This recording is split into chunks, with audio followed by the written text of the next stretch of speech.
to hear the validation of all his family members and siblings really validate you at that dinner. What did that mean to you? It was, well, first of all, her ego went blown. No, boom. it was hilarious because they basically said to him what I had been saying, and I didn't have to say it. Well, I argued with them, you know, and we went back. But again, it's amazing how I give God all the glory for that, man, because I think I was so, I don't know. I think my perspective was so single-like, you know what I mean? Like the single male. Yeah. To where my dad instantly saw, she talks about my character, he instantly saw character in her. So he would pull me aside and say, hey man, don't get caught up in all the looks. All that stuff is going to change anyway. That woman right there is a woman of character. That's who you need to be with. And so I think for me at that time, I was looking at everything superficial. And if this doesn't work, then there's another one. Mm-hmm. And I don't think my mind was in tune on the most important thing that keeps the marriages working, and that's the character, bro. Every second that escapes without you here with me keeps my heart anticipating till I finally see you.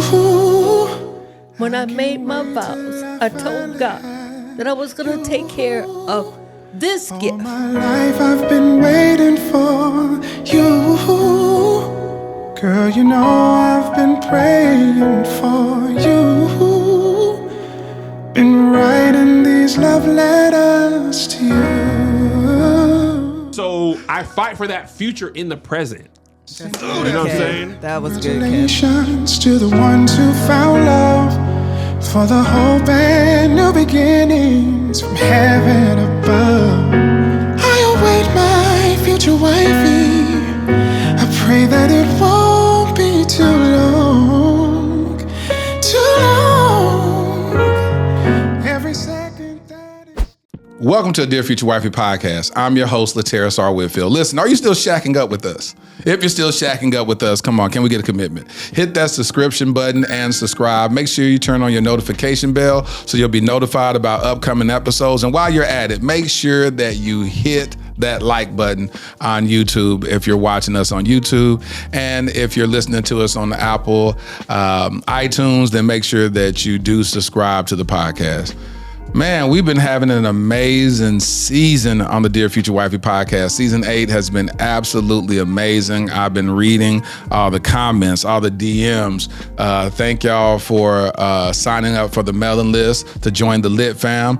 Well, today, listen, I've gotten some DMs about today's guest. Y'all been saying, why don't y'all get this powerful woman of God? Why don't y'all get her on the podcast? And I got a chance during the pre-interview to meet her amazing husband. And so a lot of y'all may be introduced to the first time to her dope husband. So cool. In our pre-interview, we start off, I said it's gonna only be 15 minutes and ended up being about an hour. But listen, y'all gonna see why that pre-interview lasted so long once you meet this dynamic couple. So without further ado, welcome to the Dear Future Wifey podcast. My homies, Tim and Nona Jones. How are y'all doing? Hey. Doing great. Or should I call you Pastor Jones? He wants to be called Chief Apostle. Oh, Chief Apostle Tim Jones. Yes. Amen. Amen and amen again. I know we gotta say amen with a D. Amen. If you don't have the D on it, the you ain't anointed. You ain't anointed. You gotta say amen and amen again. So Nona, what were we talking about? What made that interview last so long? Man, I don't know. We just started to talk about life, and I think he was talking about how we met, and his dad and the role his dad played. I don't know. We just talked about everything. It was good. Tim, what do you remember from the interview? Slide the microphone close to your mouth as possible. Yeah, same thing. I mean, we just got on there and started vibing about the realness of marriage. Oh, yeah. The reality. And moving past the superficial and the things that everybody talks about on Instagram. Marriage is tough sometimes, man. And so I think we started talking about the good times, but also kind of the messiness that you have in marriage as well. And so it just kept going and going and going. So let's talk about this. Well, I ain't gonna go there yet. I'm gonna talk about how y'all met. Oh. How did you meet old Nona over here? As she looks in your direction. You remember this was part of the. Do you want the truth? Yeah, I want the truth. I want the truth. We'll let you tell your side. Okay, and then tell your side. And Nona tell us side. Yes. So I had graduated college. We both went to the University of Florida. I graduated. I was working for a Fortune 50 insurance company. When I graduated, I got moved over to Panama City to work in the property casualty industry. And I didn't know anybody in the area. So as a young single male, I started going online trying to find someone that I could pray with. Pray with. That's what you pray want to do? with. You want to P-R-E-Y. yeah. P-R-E-Y. Here we go. Pray on. And so I went on to some applications to try to find people in the area. There was something called Black Planet. Oh, yeah. Some people may remember that with Black Planet. So I went on there, and no offense, but I used to just have this thing whenever I saw a pretty woman, I would just send them all the same message. Boop, boop, copy and boop, paste. Boop. Yeah, I didn't know anybody, and so I saw Nona, and I was like, oh my gosh, she is just absolutely fine and beautiful. And so I was, I sent her the thing, and as is every other woman that I'm copying and pasting. Wow. I sent it to her, and so I guess for the first many times she just didn't recognize it or whatever, and so I wasn't paying any attention because I was just sending it. I couldn't even remember who I sent it to, and so she finally going out the quantity. Listen, if she had teeth, come on now, and eyes, come on. Hey, how you doing? And some breasts. She had to have some breasts. I sent it to her. She responded.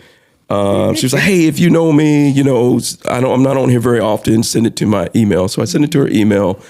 Come to find out, she was there at Florida, and I told her that I was back and forth to Gainesville all the time. My father had a church there in Gainesville, and so I told her that I frequented there from time to time. Would it be okay if eventually we met? And so she's like, "Can you send me a picture?" And so I sent her a picture, and she wrote back, "You are so fine. What can I do to get with you?" I'm gonna let him tell his story. Go ahead. So I'd send her the picture, and we ended up, long story short, meeting in Gainesville. We met at her sorority sister's house, and from there, it's quite a bit of a story from there. All right, so go ahead. So Nona, what happened? So what had happened was yes. I was on Black Planet because I had a lot of friends in high school who were on Black Planet, and we would keep up with each other through that website. And so I remember there were like several mornings I would wake up and I would see this like bubble on my Black Planet screen, and it was just this random username, no picture, said, "Hi, how are you?" Now, this was back in the day when like you didn't really think it was like super sketchy and creepy, but it was kind of weird, right? Because we didn't really know about the craziness. But it happened maybe like 3 or 4 days in a row. Mm-hmm. And I was like, man, is this one of my classmates? I just figured it was somebody that I knew. So I was like, hey, if I know you, here's my school email address and just email me because I'm not on here often. Or at least at night when he would send the message. I wasn't on there then. And so he emails me and he was just like, "Hi, my name is Tim. I see that you live in Gainesville. I'm a graduate of the University of Florida." Just like super benign, right? And I was like, "Oh, that's really cool." I responded back, "Really cool. Great to meet you." And we just traded emails for about a month. I don't remember this whole thing about asking for a picture. Oh, you asked for a picture. Come on. No, as a matter of fact, I sent you the picture of me and the dog. Unsolicited. now I remember. Now here's the thing. He didn't just send me a picture of himself. He sent me a picture of him with this miniature chihuahua, right? This little cute little dog. And so I'm looking at the picture and it was so endearing. It worked. Right? It worked. He used this dog like a prop. You did it. But see, now that I'm listening to this story, I'm wondering how many other women have this picture of him with this little chihuahua dog. And I'm sitting here thinking that I'm the only one. So we traded emails for about a month. And then he said that he was going to be coming to Gainesville to help with his dad's church. And he asked to take me out on a date. And I thought that was really sweet. But I didn't know if he was crazy. So I didn't want him to meet me at my dorm. I was staying on campus. I didn't want him to know where I lived. I had him pick me up at my line sister's house, as he said. And that's how we met. Now he says that there was like 20 women. There was. I don't remember. I went up in there. She had about I was in the room getting 10 ready. of her sorority sisters in there. I went to their house. And when I walked in, I'm like, man, none of y'all look like the picture that I saw. And they all sit down. They start asking me all these questions. So if you lived in Gainesville, tell me where this is. And they just started interrogating me, and I'm like, to try to make sure you live. Yeah, I guess to make sure I was. Come to find out, she's back in the room, like monitoring me while I'm out there. No, while they're all questioning me and all this. Picture. Like there's this like one-way mirror. Yeah, like so that I can just see what's happening. Like it's an interrogation. No, interrogation. I was just getting dressed. That's it. No, you came out after they finished and after they gave the. I came out when I was dressed. Okay. And so how'd your first date go? It was great. It was great. So what did you think at that time? Were you like, oh, this is a nice guy? Or will you be like, oh, I kind of see him as my boyfriend? I thought he was sweet. But see, so a little bit of context. About 6 months before this whole exchange, I found out that the man that I thought I was going to marry, he was my boyfriend at the time. I found out that he had cheated on me and got a girl pregnant. And so I was in a state of just incredible, like emotional devastation for months. Yeah.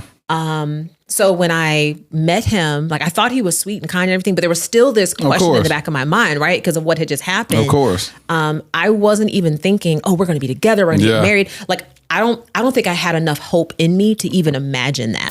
What's up, Live family? Terrace R. Whitfield here. Can you believe we're approaching the 4-year anniversary of the Dear Future Wifey podcast? April the 15th marks the 4-year anniversary of all of us journeying to discover, uncover, and recover love. One of the main things that I've gotten, the question that becomes a recurring question in my DMs is, how do you find the one? How do you vet the one?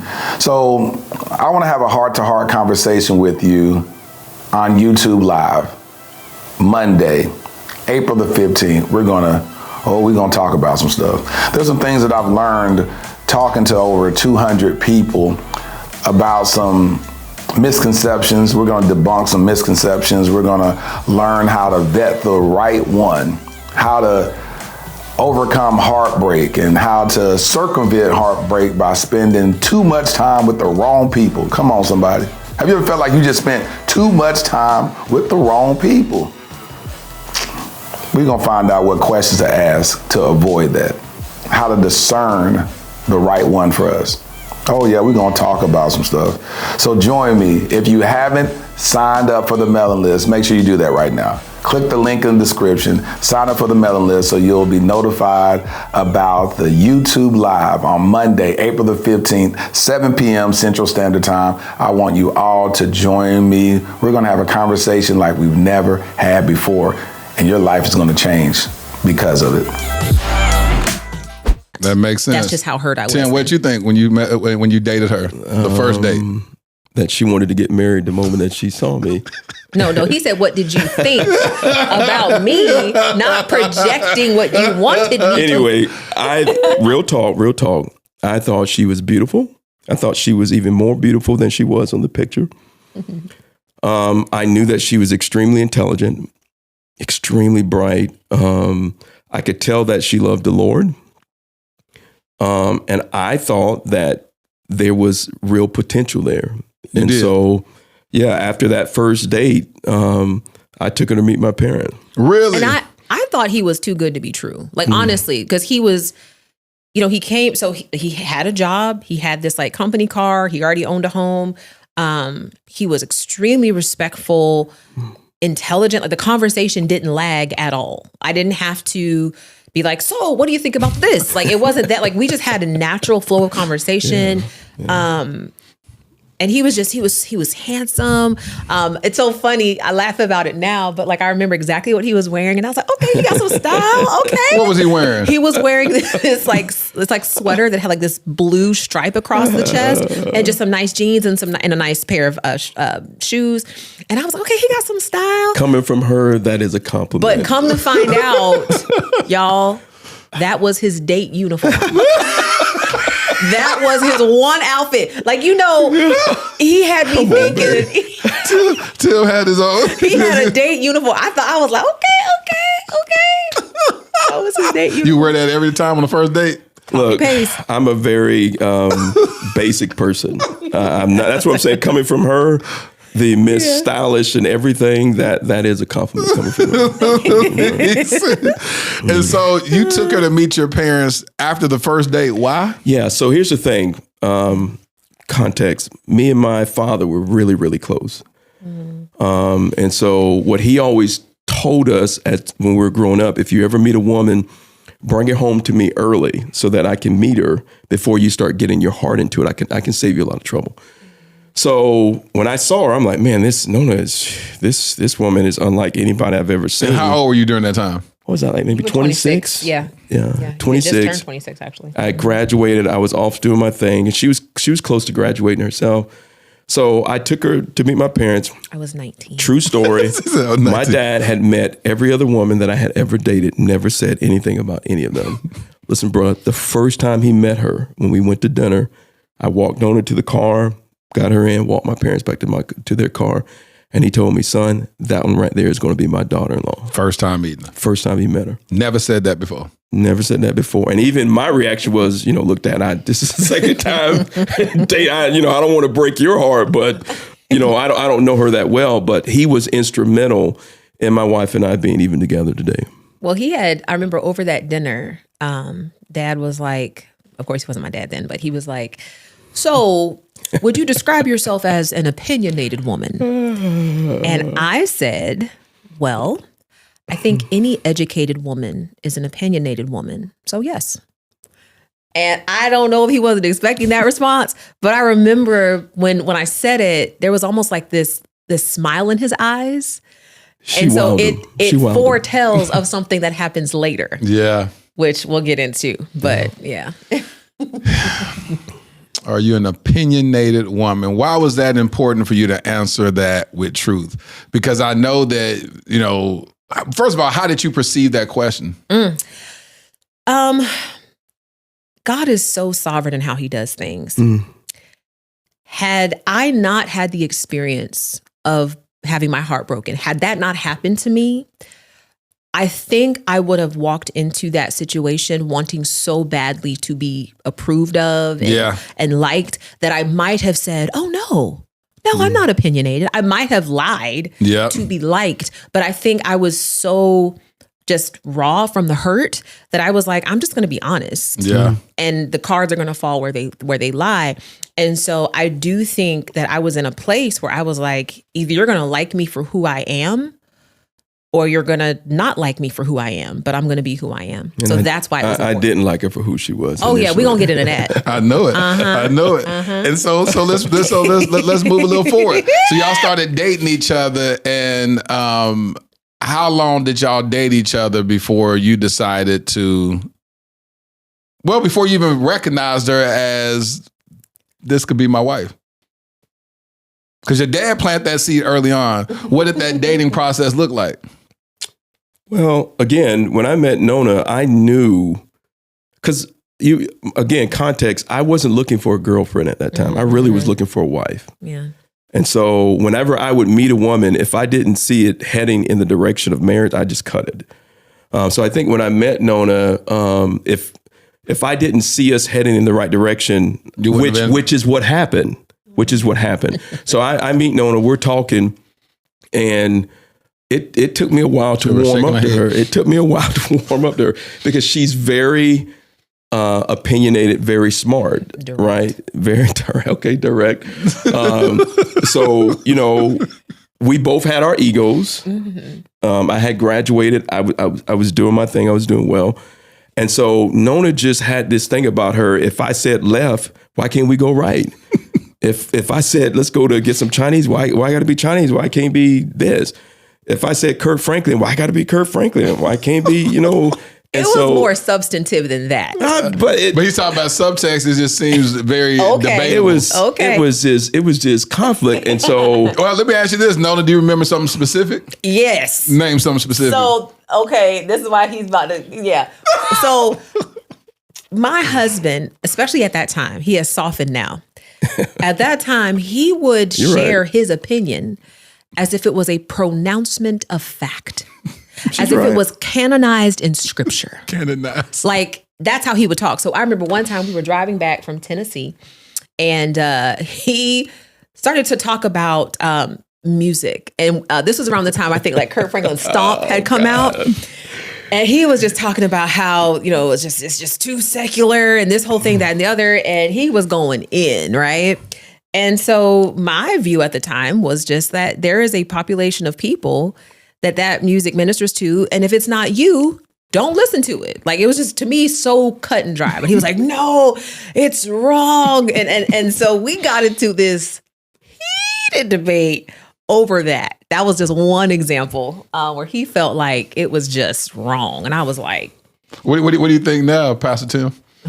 About that, like, music that crosses over where you hear. Oh yeah. I mean, and that's why I say she's right. I think there were elements of pride in my life of where I thought I did know everything, and so to get back to the story with my dad, when I didn't see it heading towards marriage, I saw no other rational thing to do but to end it.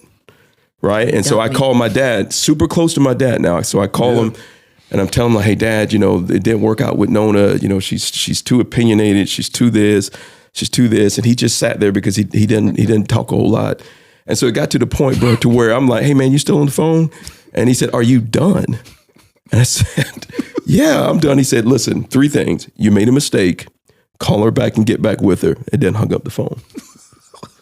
Then argue back and forth with me. And I think he knew me well enough to know it was going to bother me for the most important figure in my life to say, son, you're making a mistake. And so I started this whole campaign of taking Nona to meet my sisters in North Carolina and Tennessee, trying to prove him wrong. And I think the clincher was my brother, who was a pharmacy student. I mean, man, look, again, I don't mean this in the wrong way. We had graduated, black male, graduated from college, got a job. Women he's feeling himself. Yeah. I mean, women, if you don't want to act right, then, I can find about 20 more. Come on. Yeah. So, and I'm not saying, come on, babe. No, it's your truth. Tell your truth. Listen, I have matured over the years. He has. But at that time, I did not see it that way. So when we took her to my brother and he met her and he's like, man, I remember that very clear. I don't see nothing wrong with her. You have to tell him how that even happened. Yeah. How I met Sam. When you brought him to my apartment as so security. So bro, here we go. Now you tell me. So the relationship was over. All right. I'm just telling you how much she wanted me, right?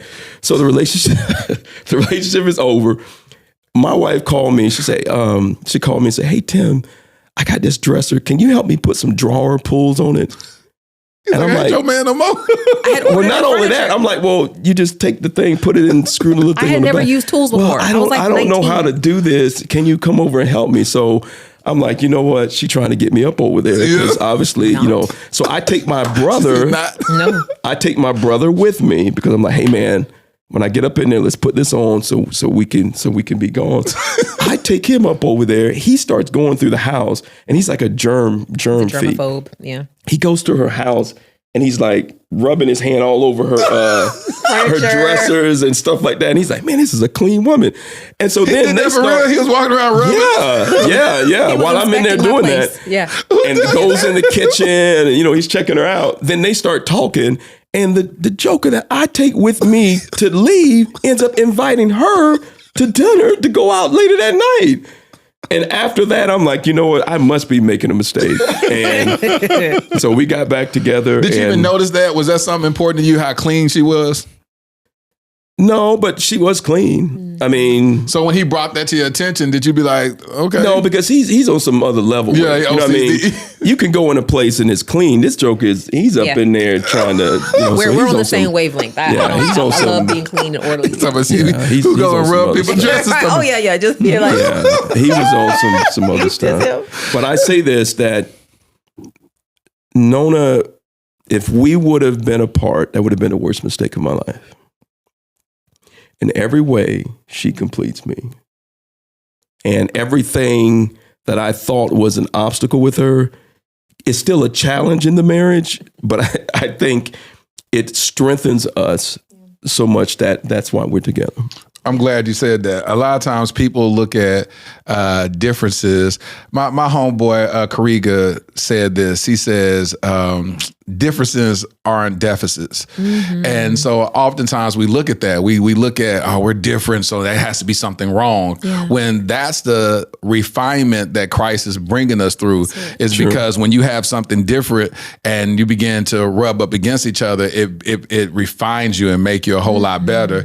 And I was more like you, where you say that, you know, early on, I felt like I was a know-it-all in my marriage. I know this, and the things I know to be true, you cannot talk me out of what I know to be true, but it's only true to me. You know, it's not even true. It's my truth. It's my opinion exemplified in my own mind. Yeah. You know what I'm saying? Well, in your tradition, your culture, when I was brought up in a very conservative Baptist type background, so a lot of opinions that I had at that time was rooted in that. At your level of understanding it. Right. Well, and I think one of the most important marks of humility, just in general, is your willingness to offer your opinion to somebody else for inspection. For because inspection. your opinion, again, is going to be just grounded in your experience, your understanding, your context. The way I like to think about it is, we live our life on a beach ball, like one strip of a beach ball. And, you know, beach balls can have like a blue strip, a green strip, a white strip, a yellow strip, a red strip. We all live on one strip. And so if I live my life on the green strip and somebody comes and tells me there's something called red, I'm going to vigorously defend the fact that there is no such thing as red. Why? Because I only know green. And so humility says, really, take me to red. Show me red. And I think that heart is what creates a healthy marriage. It creates a healthy relationship, is to say, if you disagree with me, that's because you have a different perspective, a different vantage point. That doesn't mean that I'm wrong necessarily. It just means I don't have the full picture. That's what humility is. And so after your brother said what he said, how did the relationship, because it was over at this point, right? So how did y'all get back together? I went back to her. What did you say? Hey, I don't remember exactly what I said, but No. Wait, what did he say? It's so funny. It's so funny how he can remember every single detail except for how this. So went to dinner. So the dinner was with his parents, his brother, his sister, her family. Went to dinner. Your brother invited her to come with y'all? Literally to the family did. dinner. He did. And everybody was attacking him at dinner. Like, it was like, what are you doing, Tim? Like, what? She has a different opinion. Like, what's the problem? And he kept he tried to throw out every excuse in the book, and they shot it down like target practice. So after dinner, he came to me and he was like, weren't we walking on campus? Yeah, he took me back to campus and we were walking to my dorm. He wanted to take me back to my dorm, make sure I got there safely. And he was like, can we maybe try this again? And I was like, I'll see. Oh, wow. I was like, bro. let me check my calendar. No. See if I can shift some things I got around. some other dates lined She was up. like, I'll whatever see you what I can like. Come fit on you now. in. Don't do that. Don't do that.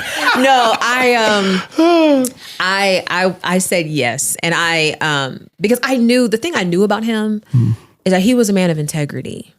Like, he may have been prideful for sure, but he was a man of integrity. And principles. Character. And that, honestly, that's again why I say God is so good. Because the guy who broke my heart, not a man of integrity or character. He was good looking, but here's the thing. He was driving my car around town while I was in class using my gas. All right. Yeah. And so I was in a place where it was like, I just had a companion, but I didn't have someone who could lead me or provide vision or anything like that. Then he shows up on the scene and it's like, he was so different, so different and just like stable. There was like peace about him. So what do you think about that? So when you met him, he's a PK. You know what I'm saying? What was your faith like during that time? So I've been in ministry since I was 17. I did not grow up in a Christian home, but I became a believer at the age of 12. Right. And I would go to church by myself. So I knew Jesus, loved the Lord. When we met, I was already serving in a church in college. I was already preaching at 17 conferences. You started preaching at 17? Yeah. I was already doing that. But it's funny because like I look at it now, I knew he was a PK, but like it never occurred to me or really, really dawned on me that he would be in pastoral ministry. Like, Really? I just thought we would serve at the church. Yeah. I was like, okay, we'll serve at the church for a little while, then we'll move because I was planning to become a physician. Made up in your mind y'all gonna move? Oh yeah, I was like, we're gonna move to Atlanta, New York. We're gonna move somewhere big city. No. No, Gainesville was going to be home. She said, we're going to move. Yeah, that's what I had. Yeah, we kind of had that discussion because she was in journalism at that time, and they were trying to scoop her to do stations and stuff when she graduated. But I kind of knew that I was going to be called to preach there at the church. And so that was part of the deal. I mean, like, this is what I feel God is going to be leading me to do. And if we're going to be together, then God will give you peace to do that. So no, we're not going to New York, and we're not going every place else. Not going to Chicago, not going to Los Angeles. But you know what's so funny? Like, I remember for the longest time, I was upset about that because I was like, it's Gainesville. Like, there's nothing here. You know, I knew in my heart, once I kind of made the change in major, I wanted to be on the corporate track. I wanted to be a business executive. And I was like, there's no way. I was like, there are no executive roles really here. But I submitted to that, and God created roles out of thin air. Were you resentful at a certain point until God created those roles out of thin air? You know, I think maybe for like a small window of time, I had some resentment because I literally was like, man, there's just nothing here. Right. But I started to just settle into the fact that, okay, this is home. This is our home. We have a home. We have a church. This is our family. And it's like, you know what, Lord, you know the desire of my heart. And either you're going to make it happen somehow, or I'm going to be content with what I have. That's an interesting place to be in because especially when you have your own dreams and ambition, and you feel like the decision of marrying someone that is settled in their decision and their trajectory can lead to resentment. And I've seen that happen so many times where you have, especially women that say, I've went and I've undergirded, and that's that spiritual word, I've undergirded his vision and I've lost my own identity. Yeah. And so I think that that's a very interesting place to be in where you really, it's not so much you're submitting to the leadership of your husband, but ultimately you're submitting to the leadership of God and say, God, you are God. Yes. That I can't lose being in your will. And if you chose this man to be my husband, and which I believe you did, then all things work together for the good of them that love God and to the called according to his purpose. And this is the purpose that you place in my life. But a lot of people, they can't see that. Yeah. And so my question to you is that, well, let's go back. How long did it take y'all to date? How long was y'all dating process before you asked her to marry you? Let's see. We started dating in the fall of 2002 because you had just turned 26, I think. And so started dating then. He dumped me a few months later. So we had a little bit of a break, but we got back together. He proposed in January 2004. And then we married in June 2004. Right. So it was about... It wasn't a very long... It was a full year from Yeah. Was it even a year? It was about all in. Yeah. I would say about a year and a half. Yeah. All in. So you knew. After your family came, which go back to this because I want to touch on this. How was it? How important was it coming from the home that you've come from to have a family that's embracing you, to feel family in that sense? That was everything for me. Everything. And when he broke up with you, did you feel like you lost that? In a way, because I definitely saw his family as like the aspiration. Yeah. You know, they loved each other, mother, father, you know, they loved each other, and I wanted to be a part of that. So I definitely saw that there was kind of a gap that I would be missing in that family. And then when to hear the validation of all his family members and siblings really validate you at that dinner, what did that mean to you? It was, well, first of all, her ego went blown. No, boom. It was hilarious because they basically said to him what I had been saying, and I didn't have to say it. And so it was awesome. It was truly awesome to be able to just sit back and just enjoy my meal while they took care of the situation. They did. It was a very humbling experience. And what did you feel to hear your family like really root for this woman? Did that just make it so much easier to say, okay, listen? Well, I argue with them. You know, we went back, but again, it's amazing how I give God all the glory for that, man, because I think I was so,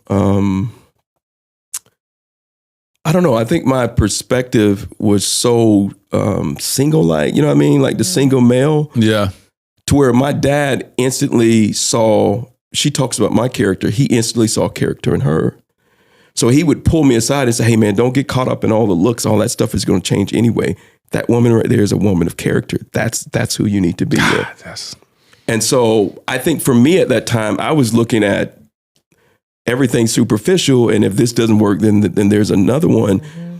And I don't think my mind was in tune on the most important thing that keeps the marriages working. And that's the character, bro. All that, all the looks and stuff is going.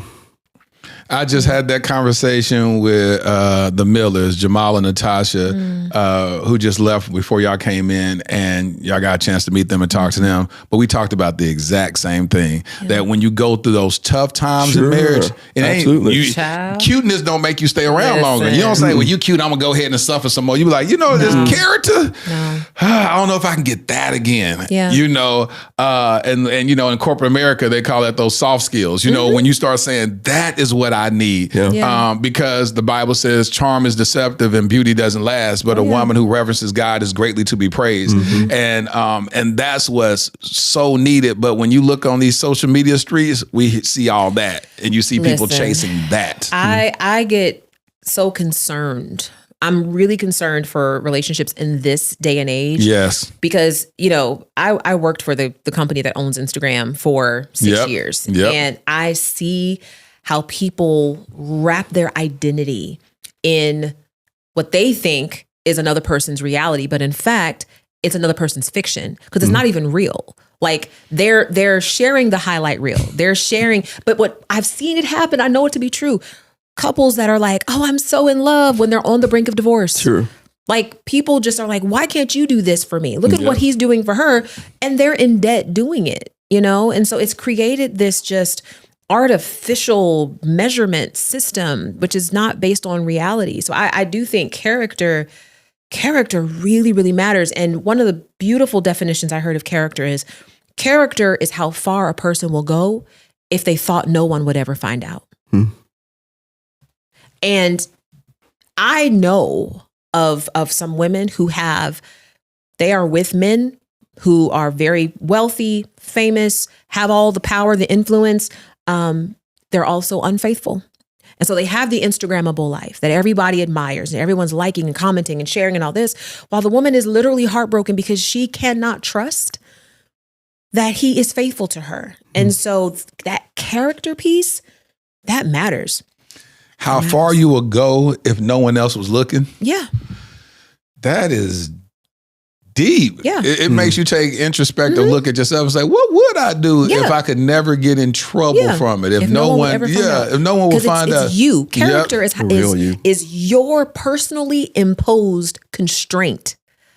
Right. And so one of the things my husband and I talk about, because, I travel a lot, preach in all types of contexts. I tell my husband, it's like, my faithfulness, my fidelity to you is not based on opportunity, because there is opportunity. My fidelity is based on my reverence for God. At the end of the day, that's what constrains me. That's what constrains him. We've talked about this many times. Sure. It's like, look, there's plenty of opportunity, but it's like, wait a minute. My commitment is to God first.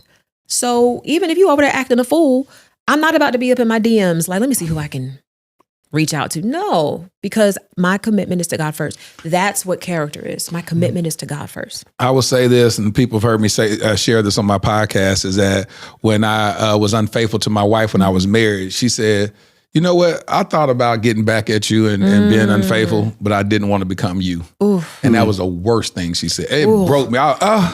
Man down. Because she basically said, even when I want revenge, that's so outside of my character, of who I am, that I won't even allow your deficiency to make me become less than who I am as a person. Yes. And it made me go, wow, like, who would, like, that's the worst thing that you can say to somebody, especially someone like me who tries to believe at that time that I was a great person, and I'm going, wow, like I'm despicable. You know what I'm saying? And it's like this is very, but that's what I lived with. That's what has been embedded in my mind. But she created a standard in my mind to say, no matter what somebody else does to me, even if I'm hurt, even if somebody mismanages my heart, that I need my character to be so resolute that I'm unshakable. Yes. And then I go, okay, if this not working out, it's just not working out. But I don't begin to diminish who I am and my core values, which is so important. And so how did you propose though, Nona?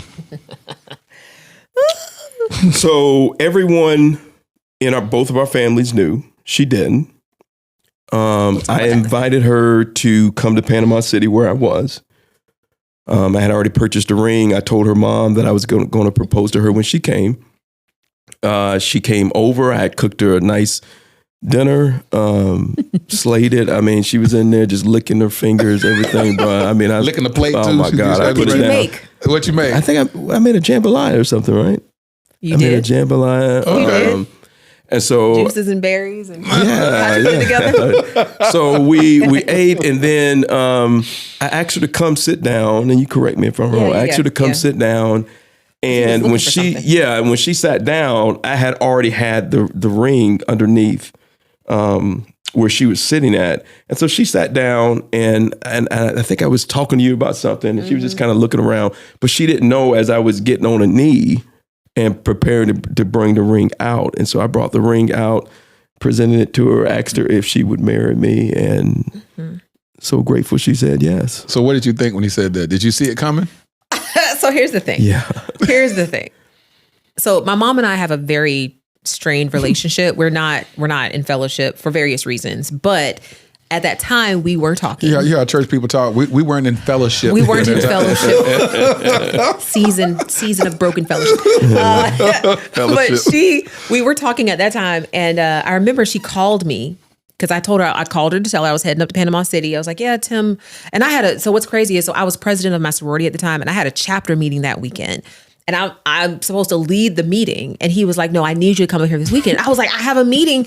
I was so angry.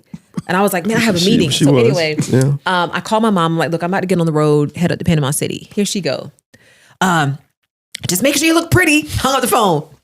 I was like, okay. I was like, there's something about to go down.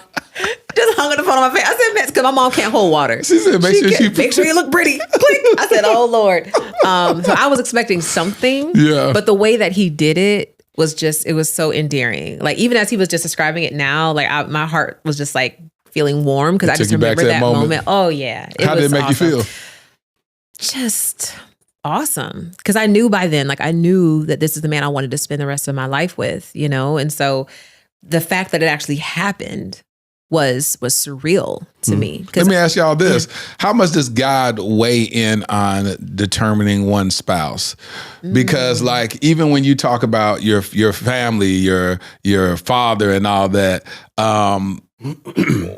where did God come in? Was there any type of consultation of God, and we fasted and asked God to reveal to us in the burning bush? Yeah. What happened? Sackcloth and ashes. Yeah, sackcloth and ashes. What happened? Well, I would just say, for me, again, I had been praying for a wife for months to years. Yeah. Right? I mean, real talk, praying and asking God for a wife. So when I found her, I knew that it was something that I wanted to move forward on. And so once we got through the initial, heartbreak, all that type of stuff, and I recognized that she was the one, I just went after her. You know what I mean? I had to have her. And so I think when you talk about God, I think when God sometimes will give you what you're asking for. Yeah. The desire of your heart. Right? I wasn't asking for another woman to date. I really, before God, was asking for a wife. And when I was asking for that, man, it took years. I mean, I had been on many dates with different women, and it just, there was always something to where it didn't work. And when I found Nona, I thought it was an answer to prayer. Mm-hmm. And, I was just so blessed that she said yes. Yeah, I was in a season of prayer too, because again, after that whole situation with my ex, I remember distinctly, my prayer was, Lord, I was so hurt. I was like, Lord, if it is your will for me to be single for the rest of my life, I will serve you with everything I have. Did you really believe that? Yes. Yes. So what was that? That was after the heartbreak? Yeah, it was after the heartbreak because I think it was from my childhood and the trauma of my childhood, physical abuse, sexual abuse, verbal abuse, the whole thing.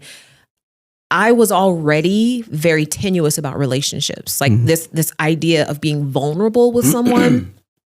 And then for that to happen, it's like it crushed me in a very deep way. And I know some people have experienced heartbreak and it hurts, but it's like it's a double hurt when you've been so protective of yourself because of childhood trauma that you haven't even allowed yourself to love someone. And so my prayer to God was sincere. I was like, Lord, listen, I can't handle that type of hurt. So if your will is for me to be single for the rest of my life, I will serve you with everything I have. And so when I met him, it's like I think I was able to receive him. I was able to receive who he was as just a man of God and a man of integrity, because that's what I needed. Yeah, because the truth of the matter is, when we were on campus, I don't think we would have met. We were in two totally different circles. Yeah. I was working full time while going to school, I work at night, so forth, so forth. So I think God had to get her and myself to the place to where when we actually saw and met each other, that we would be to the point to where what we were looking for was the right things. Yeah. Yeah. You know what I mean? Because at some point you're not really looking, you're not really looking for the same things. So I think all of the things that transpired with her as well as with myself, when we got to that point, we were ready to receive each other. Yeah. The journey of love is different for different folks, especially when we say I do, then we start hitting turbulent times. When was the first time that you remember turbulence entering into the marriage, and y'all, was it stages where you questioned whether or not y'all were the ones for each other? I mean, other than normal, spats, whatever, I think probably with the boys, when we started having children. Because early on, we had some issue with the church. Okay. I remember because the church, so it's family church, and he was very much so the golden child. All right, so family church, golden child. I was a woman coming into the church. Nobody knew me, and so there were some people who did not like me and made it pretty clear that they didn't like me. And so I would tell him things that they would do. And because he knew them and he grew up with them, he was just like, no, they wouldn't do that. Yeah. And I'm like, look, I'm just telling you, this is what I'm experiencing. And it was hurtful because they would be rude. They'd walk by me without talking, spread lies and rumors about me. And I would tell him, and he was like, oh, they wouldn't do that.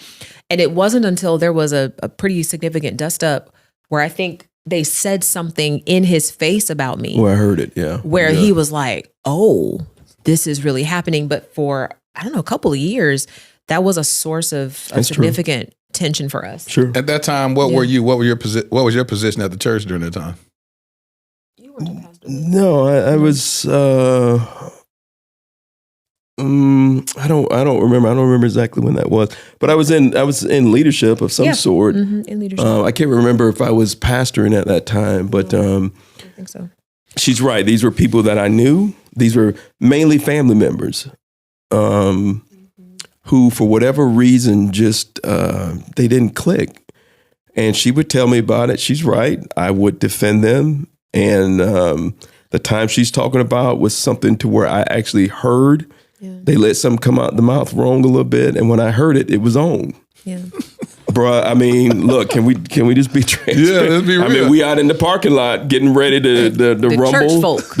In the parking lot. Tell you ready to box. Listen. I mean, particularly when it's family, because you don't expect it to be from family. Yeah. Right? So I think I could have dealt with it easier if it was someone else, but when it was family and that, and then it all just hit me at once. All the things she would tell me about, and I would kind of disregard it. And when it hit me, it had to be dealt with.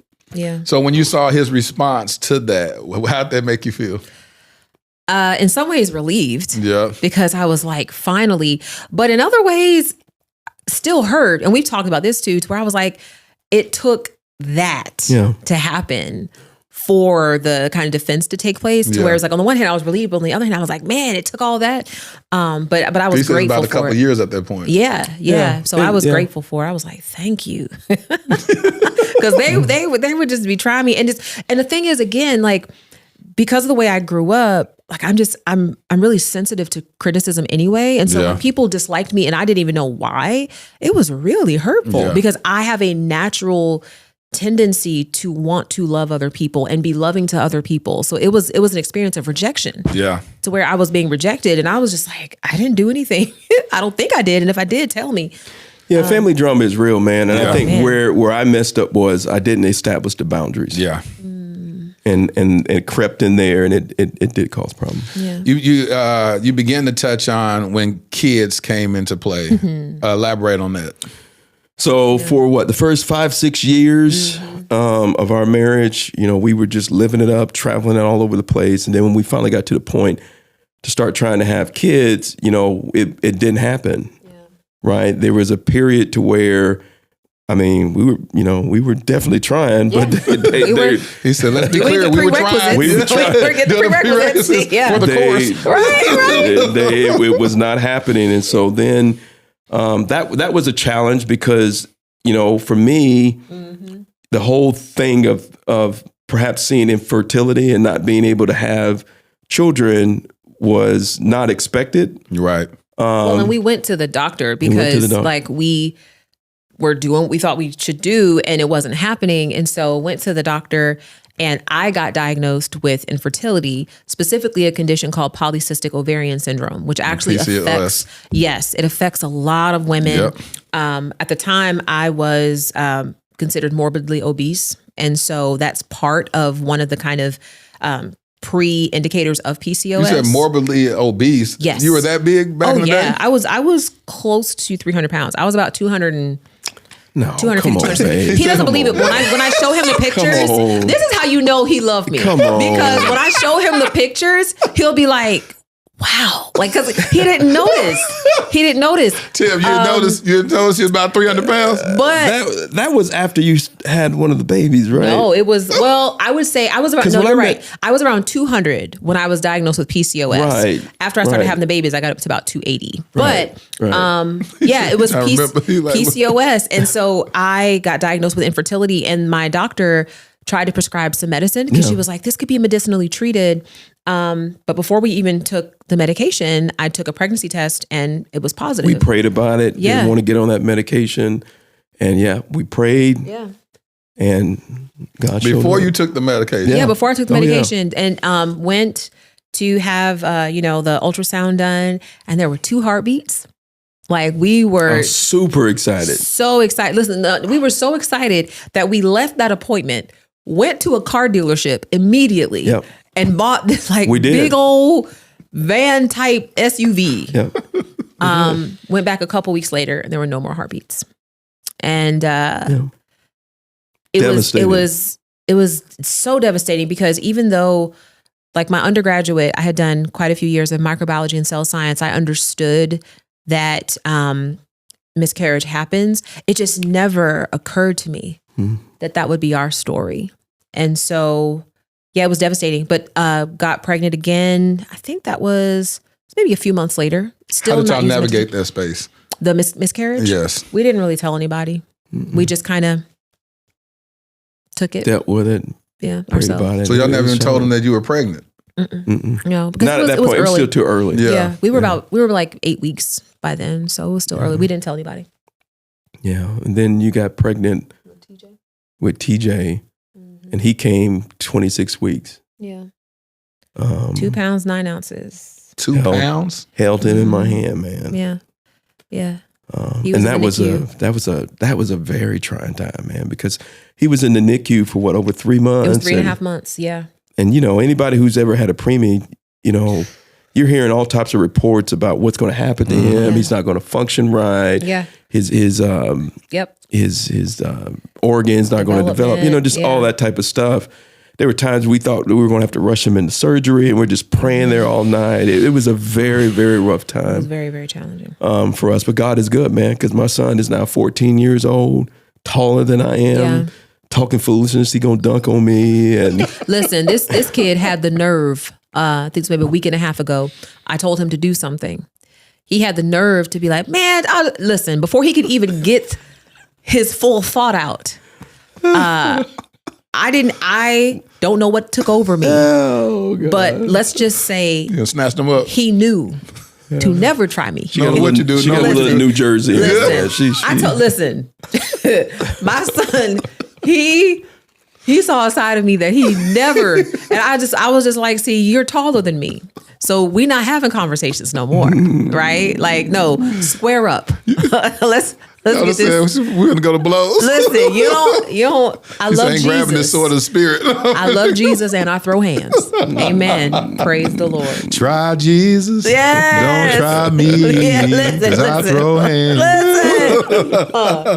Yeah, but he is healthy doing now. well, straight A student, doing good, bro. Yeah. Isn't that amazing to see that? You said 2.9 ounces. He was 2 Yeah. pounds 9 ounces, 13 inches, little tiny something. Yeah. All the twos through him. Yep. healthy. Now he's Yeah. taller than me. Oh, looking yeah. down. Yeah. If you Got a saw him, little you wouldn't attitude. even know. And that's a testimony of God, man. I mean, in fact, you remember when we were taking him to rehab because the first year, Yes. you have The to take them to occupational rehab because they're therapy. behind. Yeah. And the therapist kept Yeah. telling her, Ugh. He's going to have ADHD. He's going to have learning disabilities. I remember we would go and I would have to literally pray in the car before we walked in because I knew this lady was going to speak some doom and gloom over him. And I think we went to maybe 3 or 4 appointments and I was like, we're done. I was like, we're going to figure this out on our own. I'm going to buy some occupational therapy books and figure out what I need to do with him. We're just going stopped to going. watch YouTube. We did. I was like, you're not speaking this doom and gloom over my baby. No, did. ma'am. We stopped going. Why did you just tell us stop saying it Because I wouldn't have been able to say it. in a healthy way? No, I wouldn't have been able. I You'd couldn't have even open my responded mouth. like you did your son. Listen. well, then not only just that, what she was speaking, if anybody knows anything about preemies, in some ways is Yes. factually Yes, true. it is. It is. You It is. may run into a lot of They that. want to So, manage your expectations. yeah, Yeah. I don't think she necessarily meant it from a bad place as much as it was, I think she was projecting Yeah. what may have happened to others onto Right. her son. That's Because what it she comes didn't with. she didn't frame it as it's possible She said, that "This he may is." be. Yes, Yeah. it was like this is what's going to happen, and I said, no, ma'am, Yeah. no, ma'am. So I wasn't going to say it right. No, I was not going to say it right. See, so I'm going to start watching YouTube videos. We gonna figure. We did. We did, and so that. But that's just God. That's Yeah. God. But I will say, even through that journey, man, like it's just it's so emotional that there were some times when like we had to learn through that how to be each other's strength. That's what I was about to ask you. Yeah, because there were How times. did y'all manage that? Yeah, I Lots remember of prayer, man. We had Lots of everybody prayer. praying and walking through the halls of the hospital. My husband did have to pull me back a few times because what I would do is I would read my son's chart every day because I wanted to see his progress. I understood what the terms meant. I understood everything. And so when the doctors would do the rounds, I didn't really have questions because I already read his chart. Well, one day I saw something in his chart. This was maybe a month and a half in of me reading his chart every day. I saw New something in his Jersey, chart man. New Jersey. and I I went know to it. ask the nurse what it was. She snatched the chart out of my hand and said, "You're not supposed to be looking at this." And I said, "Really?" Uh-oh. I said, "Oh, okay." And so thank Jesus for holy restraint. I got in touch with the CEO of the hospital who I actually knew. And when they found out that I knew the CEO of the hospital, because they didn't know, like I didn't walk in there like, let me tell y'all who I know. Yeah. But when we had to pull that card, we did. And once we did, they got themselves together. But my husband was the one who was like, baby, go ahead and calm down, babe. Let's go ahead and just calm down, honey. What does your son say to know that that was his beginnings and this is where he's at right now?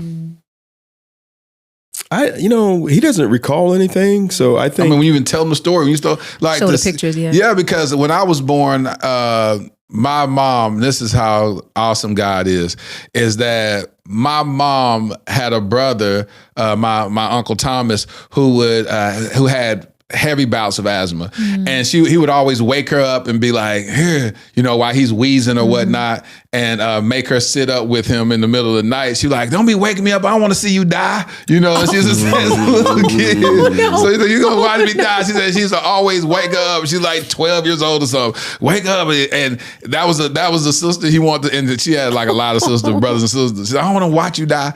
And so hearing that wheezing, when I was born, and she told the doctor, my baby ain't breathing right. Oh, he'll be all right. He'll grow out of it. He'll be all right. He said, I was at home playing with toys and I was barely breathing.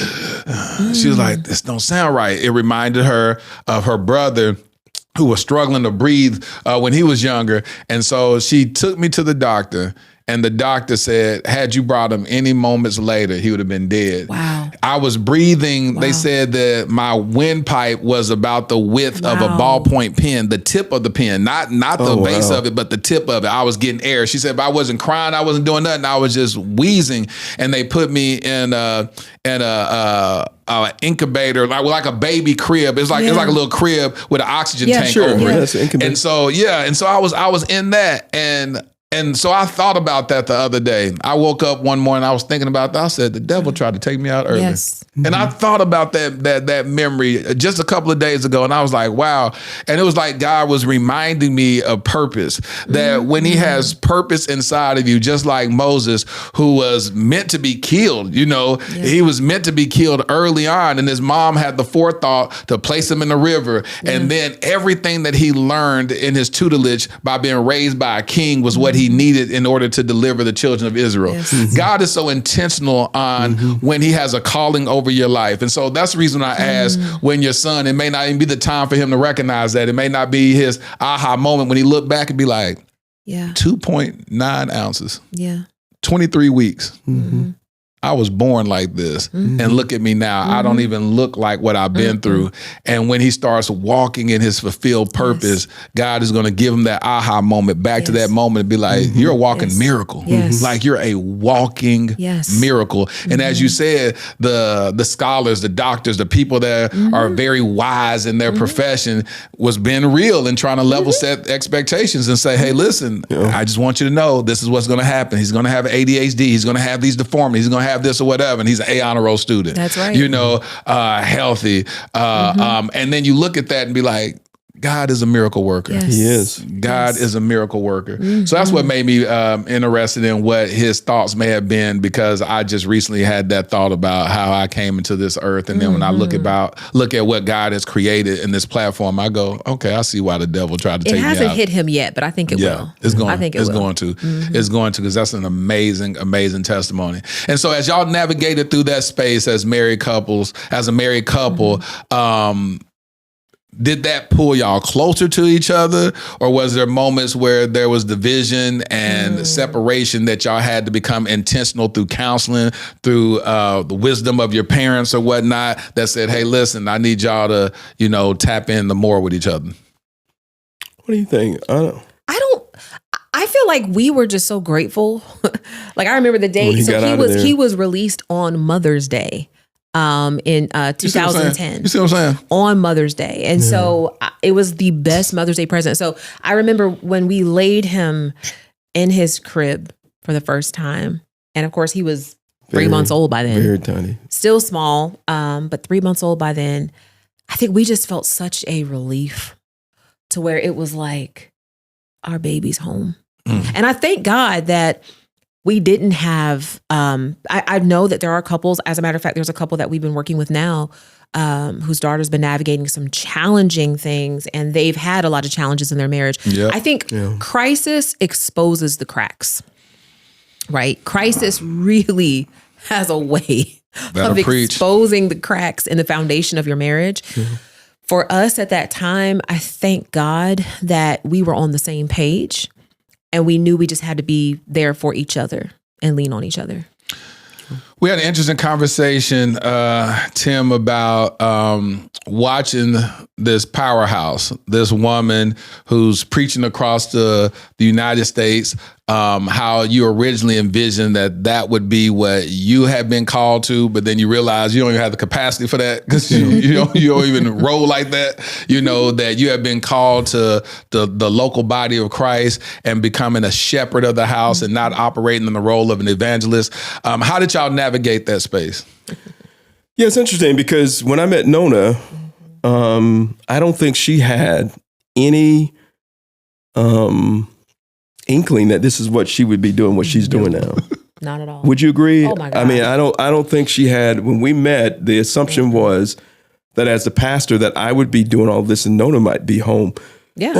Taking care of sitting on the front row with my big old first lady hat and my lap cloth. Yeah. That's what I thought I would do. Yeah. And so I think for me, it has been a challenge because sometimes I've had to look at it and say, you know, man, God has a crazy sense of humor when I look at it. But I've learned, and I think it was easier for me because I've seen with my wife that every opportunity that has come her way has not been something that she has tried to make happen. That's good.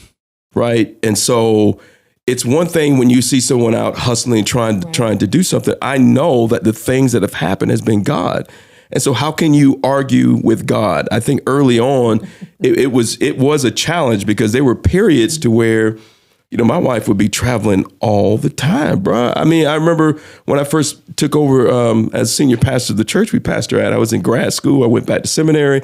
I'm in there cramming and, you know, she flies in for a day or two. The next thing you know, she's flying out for another week, come home for a day. The next thing she's flying out. And there was just all these different things that were going on. And there were definitely some periods in there to where it was challenging. But I think what I've learned is not only did I see God doing it, but really, honest and truly, I just am not wired to do that. My heart, my gifting is more so passionate and fueled towards the local church, caring for people there locally, taking care of people. I speak and do things elsewhere, but to the level of what she's doing all the time, I don't think I have the gifting or the anointing or the desire to do it. I praise my wife because she will go out, speak, do all these things, come home at midnight on a Saturday night and still get up and come to church, preach, sing, do whatever else is necessary because that's how she's wired. Nona, did you suffer from mommy guilt? Oh yeah, traveling around and your kids at home. Yeah, mommy guilt, the whole thing. Because I think I said it earlier, like my vision for my life was just the corporate track. Right. You know, I thought I would, which I have, but like get to the C-suite, maybe be CEO of an organization or something and be home, you know, with my family. And so again, you know, God created roles out of thin air. Yeah. And I would say I've only held 2 roles in the city that I live in. Every other organization I've served was based somewhere else. And then, you know, I get to the company formerly known as Facebook, and now it's a global role. Yeah. And so, you know, members of my team all over the world. And now I'm traveling not just to Jacksonville, Florida, an hour and a half away. I may be in London, really? Australia. Oh yeah. I may all be the time. South America. Oh yeah. Like put this in perspective. Like how many times a month would you be traveling when you're just from corporate America? Okay, so we're not even talking speaking. We're talking about just work. We're gonna talk because at that time, was your speaking career on fire during that time? So it's interesting. It kind of happened concurrently. Okay. Like, so I mentioned I've been in ministry since I was 17. So the extent of what I thought my ministry would be was at our church. Right. You know, teaching at our church occasionally. I'm talking about like Mother's Day. You know, I'm not even talking about once a month, just like once or twice a year. Yeah. So, you know, I started working at Facebook, and what happened was I was asked to speak on behalf of the company at some different church conferences, but it was more so technology related. And so I would do that, and the people would hear me and they would invite me to preach on their Sunday service or something, or maybe at their women's conference outside of that. And so that's kind of how it happened, but it was not my goal. It was not my intent. I remember even telling Tim, I was like, I don't know who these people are that are reaching out, asking. I didn't have a team. I didn't have a process. I was just like, okay, yeah, sure, I'll do it. I'll pull up. Yeah, I'll pull up, no big deal. So it just kind of evolved. I would say concurrent because, again, Facebook is where I started to get more into church circles. I had been speaking professionally in many different circles, but I think it was in church circles at Facebook because I was the global head of faith partnerships. And so that's how I got those connections. But I was already speaking in business circles, even in political circles. That's where the ministry side started to pick up. And so it was going at the same time. So how long were you gone? How many days a week? He said it like it could be anywhere from 3 to 4 days a week gone. Yeah, like back to back to back to back to back every single week, back to back. So when you talk about mommy guilt, God, it was a lot. It was a lot. Mommy guilt, wife guilt. All of it. That's what it is. Church Wife guilt, too. everything. Being gone. And I would even tell him because he'd be like, it must be nice. I was like, it's not. I promise you. Because you feel like she's relieved of all responsibilities when she leaves. Yeah, she'd be out eating at all these fancy restaurants. Listen. You sitting there watching like, okay. I would be up late at night working because that's the thing. I would be in meetings all day. Sure. So I would have to catch up on work at night and prepare for upcoming speaking engagements. And then I finally a publisher reached out to me and was like, hey, we want you to write a couple books. So then there was that. And so there was no downtime at all. Would you have done anything different? I would have loved earlier on to find the balance so that I could be home more because there's a lot that I missed with my boys in particular. Times that they maybe had some games or recitals, things during the week, and I would be on the other side of the country or the world watching over FaceTime or Zoom, but that's not ideal. I want to be in there with my babies. That I would do differently. So with hindsight being 2020 and all the things that those positions afforded you, is that realistic that you could have found balance in that, doing both?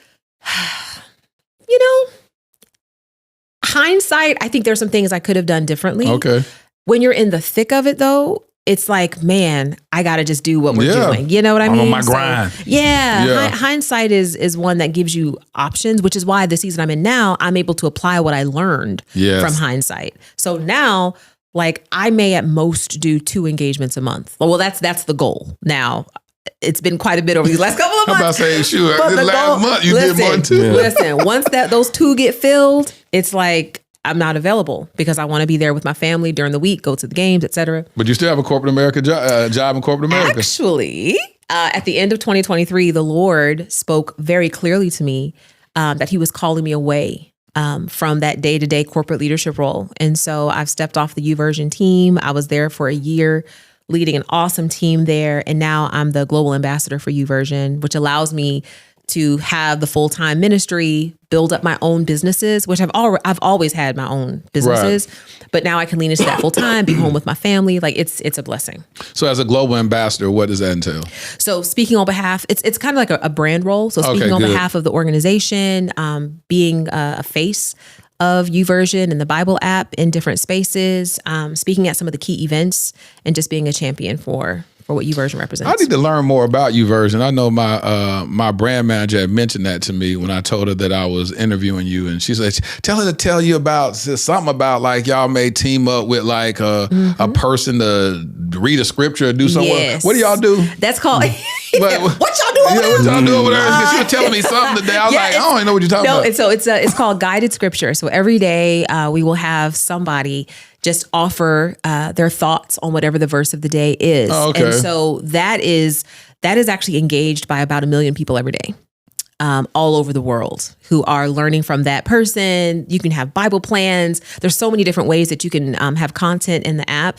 And so, I know somebody that can help you with that. Yeah, okay. Well, let me know what that is. Because she sure told me to ask you. I can help you with that. I'm going to read the script. What am I doing? What are you asking me to say again? You got it. Yeah, I was like, I didn't know what she was talking about. But she's like, that's big. That's a big deal. Yeah. And I was like, okay, well, thank you for educating me. What would you have done differently, Pastor Tim, watching your wife navigate through that space and trying to find balance in home and that home and work life balance? What when you look back, what could you have done differently as a leader to help her navigate that space? I think I would have been a little more forceful in what I wanted. Right. So there were times to where Nona would be traveling all over the place, and I would probably act more like I was upset rather than kind of saying, look, you're traveling too much. Yeah. Cut it out. Yeah. Or let's really look at how do we pull this back. The thing I love about Nona is when you talk about a virtuous woman, with all the success and everything that she has had, she's always respected me. So anything that I've asked of her to do, if I would have asked her to curve this back or to do this or do whatever it is, she would do it. I mean, even if she didn't want to do it, she would do it. Similar, like when we were talking about staying in Gainesville, she would do it. So I think for me, there were periods of severe resentment to her during that time because I felt like she was off just going with all these people while all this stuff is going on here. And bro, I mean, like I said, it was to the point to where you would be gone 4 days, come home for a day, and then jump back on the plane and be gone 3-4 days. Yeah. At some point, it was to me like, when is enough enough? Yeah. Like, you're allowing this job, people, whatever, to get you all over the place, and at home, like, I'm your husband, and I need to see you moaning one day every year, you know. Yeah. So yeah, I think I could have been more of a more intentional in what I really wanted versus expecting her to get it from the behaviors that she saw that I was doing. And I'm so petty, I would have called in for an interview and I would say, I want to hire you for this position of wife. And this is the job description. Well, but you know what? I will tell you, and I think I'd love his perspective on this too. During that time, I felt a lot of pressure because when he went into full-time ministry at the time, when he was working in corporate, you know, he's making good money. Right. And when he went into full-time ministry, because our church was small, they couldn't afford his salary. So he had to take like 50, 60% pay cut. Right. Thankfully, I was able to absorb it because I got a promotion into a role and all that. Yeah, but, you know, during that season, it was like, if there was anything more that our family needed or wanted, like I had to figure out how to make it happen because the church just couldn't. Yeah. And so I felt a tremendous amount of pressure. Like, okay, I want better for my family. I want us to be able to go do things. And it's like, I have to figure out how to bring that money in because our church just couldn't do it. Right. And so that's where I think we needed to probably have the conversation just to be like, okay, what do we want for our family? Because there was a time where I wanted to leave Facebook. Like I did. I was like, look, I'm tired. But that would have been such a financial, it would have radically changed our lifestyle. So, and that's what I love is when couples are able to navigate those tough seasons, to be able to just, but like he said, I recognize too that in that same time too, he has that same level of guilt. Say, well, dang, she is doing this, she is providing and supplementing this great portion of our finances. Mm-hmm. I don't want to be a hater, I don't want to be like, well, you need to do this now because that has its own consequences. Mm-hmm. And it's like, so he's trying to find that balance with his own emotions as well as the logical side of a man's brain, which is, well, we do need it, but emotionally, I need my wife too. Yeah. You know what I'm saying? Yeah. It's like, I'm tired of going to bed by myself. You know what I'm saying? So that's the part that that I'm encouraged by is that y'all can look back, see what could have been done better about balance. As a single man, I feel like I'm very imbalanced. Teray wrote a book called Balance, and when he came on the podcast, he was talking to me, and I was like, I was just praying to God about that right there. And I still haven't read the book because I haven't balanced enough time to read the book. And that was about a year ago. Oh my gosh. So, I'm going to need you to get some balance. Yeah, I need some balance. I may have to listen to the audio version but while I'm on the plane. So heading to the next thing. Head to the next thing. About. I was trying to give me some balance while I'm on my way to my next event, which came in from Vegas today. And then I fly out to Houston, do the podcast at a place tomorrow morning. But so the reality is that I love the fact that y'all are navigating that space in y'all's marriage was able to weather that storm. Yeah. And so that's the beautiful thing about what I find encouragement about that. When you think about, I'm allow y'all to say whatever's on your heart as we get ready to wrap up, whatever's on your mind, and one after the other. Nona, that's y'all's camera right there. Start with you and speak to whether you want to speak to women, married couples, singles, whatever's on your heart. Yeah. I would say marriage gets such a bad rap. And let's be honest, we see so many examples of marriage failure. We see those all the time. And it can end up, I think, discouraging you to the place where it's like, man, I don't want to be married. Or is there hope for me? What I hope that you understand and what you maybe have gotten out of our conversation is, number one, our marriage is not perfect. Right. Trust and believe. Yeah. We ain't even get into all the spiritual warfare. That's going to have to be a follow-up. But Let's do it. But y'all, marriage is what you make it. Oh. That's one of the things that we learned early on. And I think that's the thing that we keep coming back to, is that your marriage can be miserable if you make it miserable. It can be amazing if you make it amazing. Whatever you work on it to be is what it will become. And so I don't want you to lose heart. I don't want you to lose hope and feel discouraged because you see all these examples of failure and people just, saying, don't get married. Listen, with God, you can have the fruit of the Spirit in your marriage. You can have joy, peace, long suffering, patience. You can have that, but you have to work at it. And so I hope that encourages you. That's what I would say. That's good. Tim. Yeah, I think for me, I think marriage is tough. It's challenging.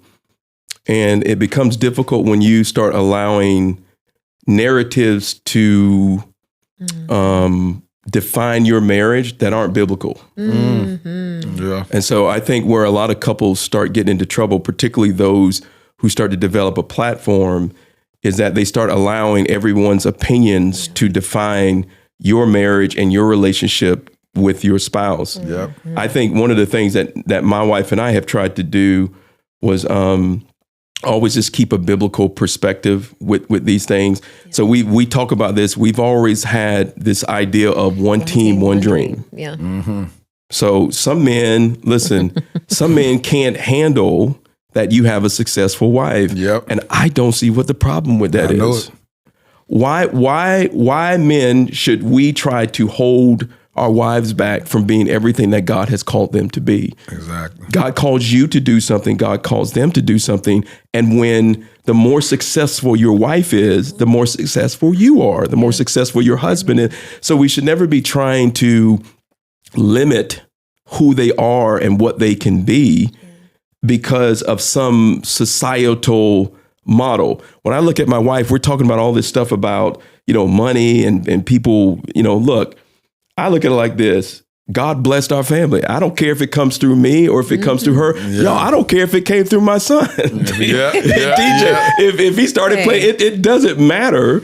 I think the goal is the more successful either one is, you have to have the team concept. Yes. And the better we do, or the better either one of us do, the better the entire relationship does. And so my encouragement is if you're arguing about something in your marriage, I personally believe that you have people sometimes who aren't married, or they are married, but they're miserable, trying to define what your marriage should be. Yeah. And your marriage context may be different. You may be married to a high income earning woman. And so therefore you hear other people talking about emasculation or whatever it is. Man, listen, just support one another. I've never, with my wife, and I think I'm thankful for her, I always try to support her in anything that she does. Yeah. If she's speaking somewhere, if I can do it, I'm going to be there, and it's vice versa. So I just believe, don't allow unbiblical thoughts to come into your marriage to define what your husband should be or what your wife should be. I consider my wife a Proverbs 31 woman. Right? She goes out, she earns, she sells her business, she does a whole lot of different things out there to take care of her household. We both contribute in different ways, but I just say, let the Bible kind of define some of the things rather than allowing all these people who ain't happy themselves to define That's good. your marriage. You got me so interested about this warfare that y'all have experienced. Oh, Yeah. bro, that's a. I'm telling you, that's a whole other show. Oh yeah. I'm telling you. I need y'all back. I need y'all back to talk about the warfare that was kind of hard to get. That's real. Tim somewhere. So let's touch on it right now. No, but yeah, okay, let's touch on let's it. Touch do on it. Go ahead. Well, I mean, I think some of those challenges have come from periods and times to where I know Nona spoke about this before she went to Facebook.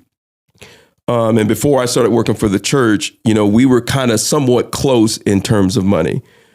She had certain roles to where she started making, but when she went to Facebook, that changed everything. Changed right? the whole game, It shifted the whole dynamic, and I think there were periods to where, and I can't speak for you, but I think there were periods there to where she probably did feel a lot of pressure from having to carry a lot of those different roles. And we both have different companies, businesses, and things that we do outside of the church. But I think that's where some of the tension and stuff have come in there as well. There, as well as because we are in ministry, Yeah. there is just a target on us. Like, some people say the devil is attacking them. Like, oh, the devil he after my house, he after my car, he after my lights. Like, listen to me. If you pay those bills, you will retain authority over that stuff, right? But what the devil wants more than anything is he wants your witness. And so for us, I would say the spiritual warfare has been the enemy trying to trigger our insecurities, trying to plant seeds, lies about, oh, well, what did he mean by that? And, oh, well, what did she mean by that? And so you end up seeing each other as the enemy. Yep. And it becomes a diversion from the true enemy. And so for us, being that we're in ministry, we have to be vigilant because look, we love the people who come to our church, and the enemy will work through anybody in order to drive a wedge in marriage. And so, even now, like for whatever reason, God has started to call us into a marriage ministry with a larger platform. The enemy has tried to come in through various means to be like, oh, let's stir up strife here, stir up strife there. And we just had to be vigilant. Like if there are people who come in our lives who have something negative to say about my husband, shut it down. Yep. People come into his life, try to say something Boundaries. negative, shut it down because that is the enemy. Facts. And it happens. Well, and I think, again, it gets back to what the Bible says about casting down thoughts and imaginations.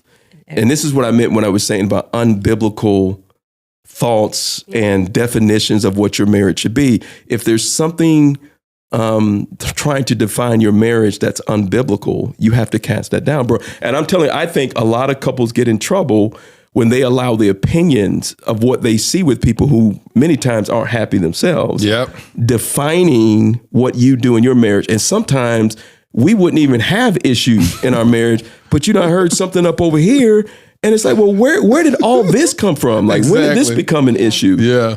And allowing circles and different things that people may talk to cause drama in your relationship that really wasn't even there. Well, and we're here in Dallas now. I'm speaking at the XO Marriage Conference tomorrow. And I think it's one of the areas that the enemy attacks over and over is emotional vulnerability. Mm-hmm. And so I won't give the whole sermon right now, but in 2 Chronicles 15, we find the prophet Samuel goes to Saul and he tells him, God said, utterly destroy the Amalekites. Right? Like destroy everything, leave nothing, kill the man, the women, the children, the babies, the cattle, the sheep, kill it, like destroy it all. Well, Saul decides, no, I'm going to keep the good stuff, right? I'm going to keep the good stuff. And for the longest time, I was like, first of all, why would a loving God tell Saul to utterly destroy all these innocent people, right? Well, if you go back to Exodus chapter 17, what you find out is that there was a period of time where the Israelites were coming out of Egypt. They were tired, they were thirsty, they were hungry, they were complaining like, Moses, we need food. And it says that at that point where they were complaining, they even started to reminisce on Egypt. They were like, man, we had all this back in Egypt. It was at that point that the Amalekites came and attacked them. And so fast forward, the reason why God told Saul to destroy the Amalekites is because they waited until Israel was vulnerable, hungry, thirsty, and reminiscing on their bondage to attack them. And the revelation God gave me about that, which is why I think it's so important in marriage, is you have to protect your marriage against Amalekites, which is anything and anyone that exploits your vulnerability. That person who, whenever you have an issue with your spouse, they're right there ready to talk about it. That person who they're like not encouraging you to work it out, but they're like, man, I would leave her. That person who is like, let me make you feel better. Yep. Like you have to protect your marriage against that, because resentment creates a crevice that the enemy will walk through, and he'll bring every Amalekite through that door. Sure. And that's how he attacks us. Man, That's how he powerful. attacks us. In the mind, bro. Yeah. What's your definition of a man? You know what I mean? Is it a biblical definition? Yeah. You know, so I just think all of those things play in there. You have to safeguard it. We find the enemy playing with the tricks in the mind all the time. All the time. All the time. Absolutely powerful, man. Do y'all have anything coming up that my listeners and viewers can take part in and support? Yeah. What you got going on? All right. So September 8th through the 11th this year, I am having my very first in-person retreat for current and aspiring women leaders. It's called Success from the Inside Out. We have an incredible roster of speakers. I'm talking about Dr. Anita Phillips, New York Times bestselling author, Bishop Vashti Murphy McKenzie, Michelle Williams, myself, others will be there. And for listeners of this podcast, there is a discount code for registration. Good. DFW 100. There We'll it take is. $100 off Yes. if you get registered. Now, the registration fee will be increasing over time. Yeah.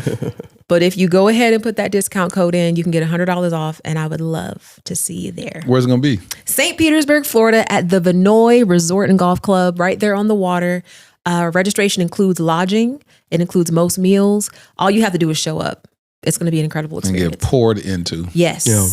It's going to be awesome. DFW 100. So this is your first time doing this. It's my first time. Yeah. You can go to nonajones.com/retreat to learn more. First time doing it, but it will not be my last. This is God. Before we conclude, what made you decide to do this? It was God. Like I've had people ask me all the time, when are you going to have a conference? When are you going to have a conference?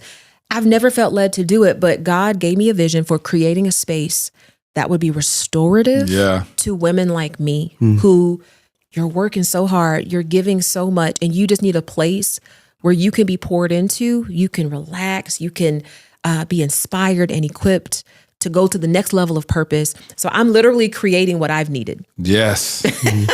That's what this whole platform was. I created what I said, I wish I had people, in the body of Christ, we don't really share a lot of our scars. Sure. Oh, and so I said, I'm out here. I said, when I was married, I kept wanting to, like, I'm struggling, being faithful in my marriage because I'm feeling like I'm being, overlooked and all this type of stuff. I said, is there other men out here? You hear about it after the fact, after the divorce or big scandal. I said, but I need somebody that I can be accountable to, that can be real with me and say, man, I understand, man. Me and my wife going through this. I went through this. This is how we overcame it. Yeah. And I just felt like I was just on an island by myself trying to navigate this space. And so I said, God, in 2020, I'm going to create the Dear Future Wifey podcast. I'm going to be that which I desired to have in that season.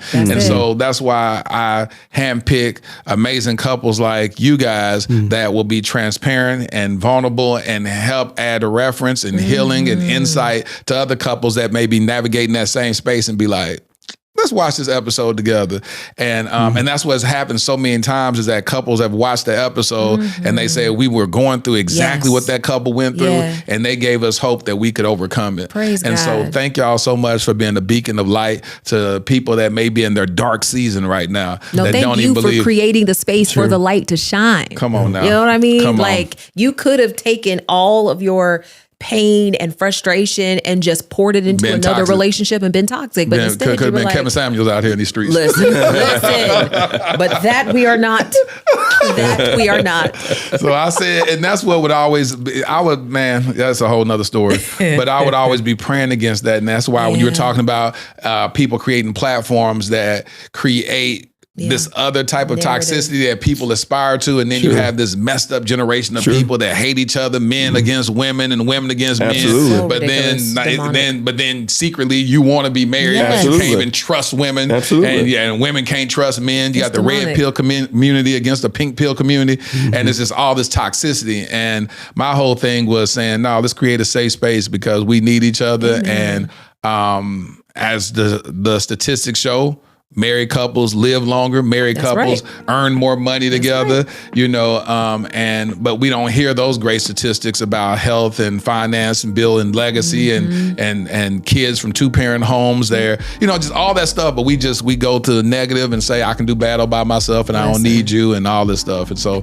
thank y'all for being a healthy couple and a very relatable couple, and a couple that is transparent to say, no, it ain't been beautiful, it ain't been all perfect, it ain't all been this. There's a lot of scars, bro. We could talk. Hey, some of them are physical. Listen, because there was a period in my life, Jersey, where he came at me wrong one day, and a pot went flying. All I know, this was early in the marriage, y'all. Jersey, boy. She got it in her. Take the girl out of Jersey, but can't take the Jersey out of the girl. Listen, y'all give it up for my family. Man, the Jones. Thank y'all so much, man. Thank y'all for doing what y'all do and keep spreading this light. Amen. Y'all give it up for them. My pleasure. Stay tuned to the end for a letter to my future wifey. Been writing these love letters to you. I'm Laterra Sar Whitfield. I've been nominated for 3 regional Emmys documenting my work with the homeless as well as my personal adoption journey. Despite those accolades, the greatest award for me is truly providing the infrastructure for a transformed life. Visit kingdomroyale.com for more details. Crown a king and make a donation today.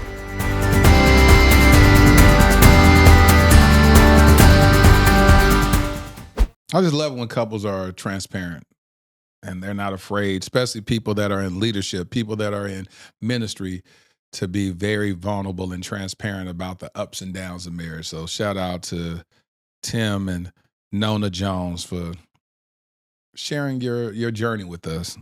It really, really meant a lot to me. Here's my favorite part of the podcast where I speak to my future wifey. Dear future wifey, the thought of spending my life with you, embarking on a journey filled with love, faith, and commitment fills my heart with joy.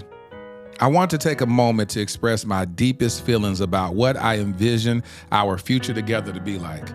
First and foremost, I want you to know that I am committed to falling in love with you over and over again, each and every day. Love is not just a feeling, it's a choice we make every day to cherish, honor, and respect one another.